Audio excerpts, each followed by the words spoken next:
Now that the film is out, we can truly say that Dragon Ball Super Broly is a major accomplishment in both visuals and writing. The fight sequences ranking as the absolute best in all of Dragon Ball, and the story both telling the tragic tale of Broly, as well as contributing a fair amount to the world of Dragon Ball. In this video, we're going to be looking at some of these new pieces of Dragon Ball lore.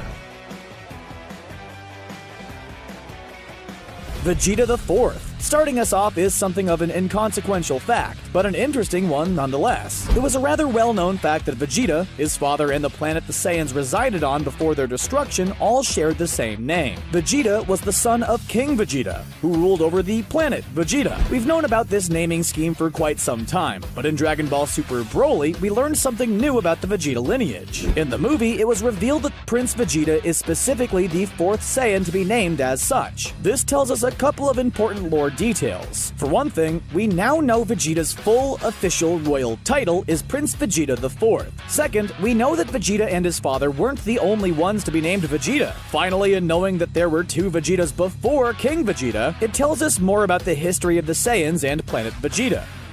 King Cold's retirement. Frieza was thought to be the head of his empire, but here was someone who was referred to as King, where Frieza was not. This left something of a plot hole that fans have been trying to figure out for years. The question of why King Cold wasn't leading the Galactic Empire he started. Apparently the answer was simple. He retired. Dragon Ball Super Broly opened with King Cold arriving on planet Vegeta to introduce the Saiyans to his son. Following this introduction, King Cold announced his retirement from leading the Cold Force, stating that Frieza would now be taking over the Empire. Now that Frieza was in charge, the Empire would become known as the Frieza Force, explaining why King Cold seemed to come out of nowhere upon his introduction. As informative as this moment was for the Dragon Ball lore, it did leave out one key detail: the reason for King Cold's retirement. Perhaps it was because he knew his son was stronger, making him more fit to lead. Who knows? But for now, we can't be certain what his reasons were.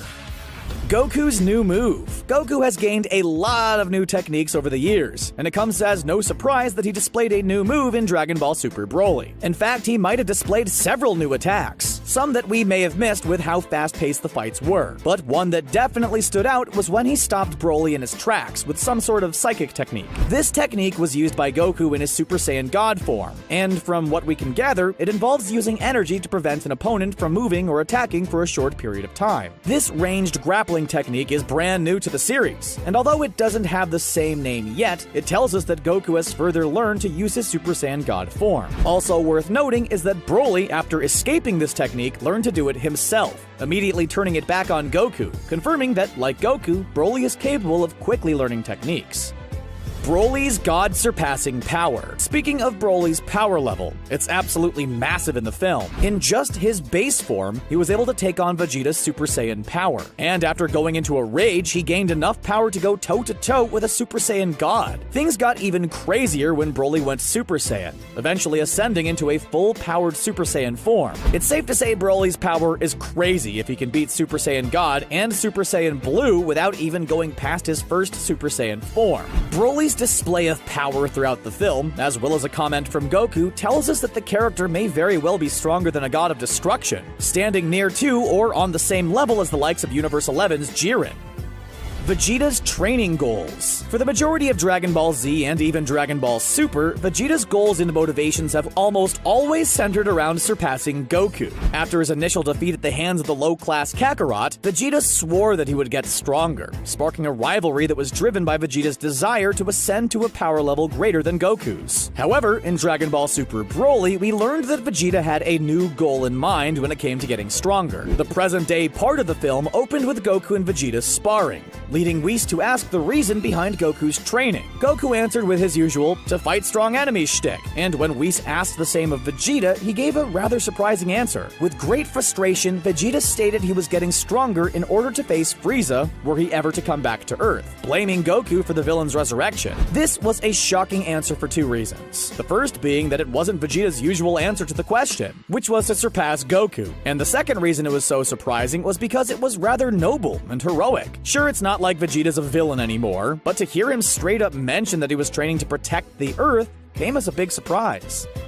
Other Saiyan survivors. The destruction of planet Vegeta and the annihilation of the Saiyan race remained mostly unchanged in Dragon Ball Super Broly. The final moments of the Saiyans are pretty much the same as they were in Bardock, the father of Goku, and other Dragon Ball franchise entries that depicted the events. However, there was one thing that changed in the movie: the number of survivors. In addition to Goku, Raditz, Vegeta, and Nappa surviving the destruction of planet Vegeta, there's also Broly and Paragus, who we know were additional survivors before the film premiered. However, there were also 2 additional Saiyans that we didn't know about until now. For context, when Frieza planned to destroy the Saiyans, he ordered them back to planet Vegeta, pulling them from their mission so they'd be in one place, making it easier for him to annihilate them. After destroying the Saiyans on planet Vegeta, Frieza put out a call to the remaining Saiyans, lying and stating that a meteor had destroyed their people. The Saiyans on the other end of this transmission were Raditz, Vegeta, Nappa, and 2 mysterious Saiyans. Though these 2 were never given names, it's interesting to know that there were more survivors of the Saiyan genocide than we thought, even if they end up dying before the events of the Saiyan saga.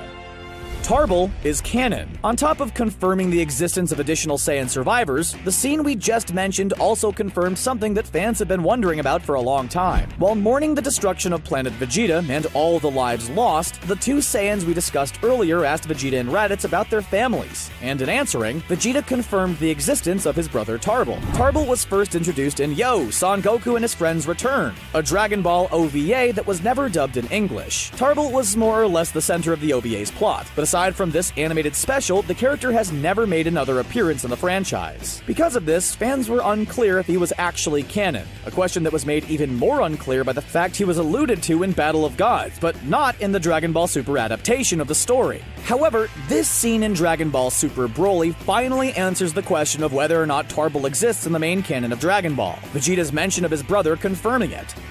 Power can break reality. In both Battle of Gods and the Dragon Ball Super saga that adopted its plot, we learned something interesting about battles between godly combatants. As Goku and Beerus clashed, their power sent out shockwaves that could be felt across the universe. Not because they were so loud, but because the sheer power of the battle was starting to rip at the fabric of the universe. This idea was cool, but it was pretty much dropped after the Beerus saga of Super. However, it may have returned in Dragon Ball Super Broly, since there's a point in which Gogeta and Broly's battle goes completely insane. After a clash of energy, Goku and Broly are transported to a strange battlefield that looks like reality itself is shattered. Though this part of the film is yet to be explained, even Gogeta utters a confused, "What the?" If we take a leap of faith and assume it's connected to the universal shockwaves of Goku and Beerus' fight, then it tells us something interesting about the world of Dragon Ball. If our theory is correct, then too much power clashing together can rip apart the universe, specifically in the form of 2 god-level combatants battling each other with everything they've got. We saw the possibility of it happening in the Beerus saga, and in Dragon Ball Super Broly, we may have seen it actually happen. Saiyan electricity weakness. This is another one that is part theory, part fact, but it's still worth exploring. In the original Broly movie, Paragus created a necklace device to control Broly's bloodthirsty personality, calming him down so his sadistic nature didn't come out. In Dragon Ball Super Broly, this idea was changed around a bit. Instead of Broly being sadistic in nature, his power sometimes makes him lose control. And when that happens, Paragus uses a remote to shock Broly into submission via a collar around his neck. The change from a personality and power dampener to a simple shock collar tells us something interesting about Saiyans. They may have a weakness to electricity. Normally, Saiyans are depicted as being largely immune to all kinds of attacks, hazards, and extreme environments. Heck, Goku and Broly fight in a magma pit and come out unharmed later in the movie. Yet Broly is shown crying out in pain when shocked by the collar, which Paragus claims only uses a low-level shock.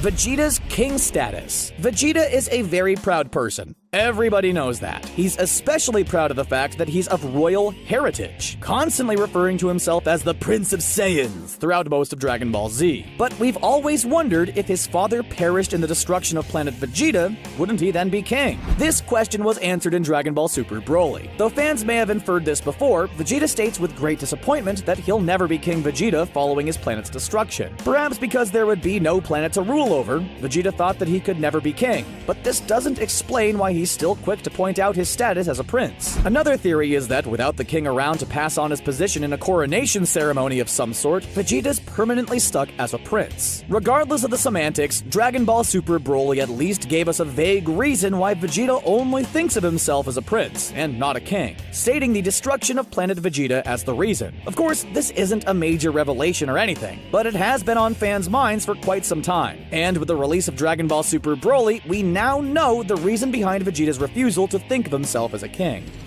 And that's everything Dragon Ball Super Broly added to the canon of the franchise. Was there anything we left out? Did you already know all of these facts beforehand? Let us know in the comments section below, and don't forget to subscribe to CBR for more Dragon Ball content. Thanks for watching.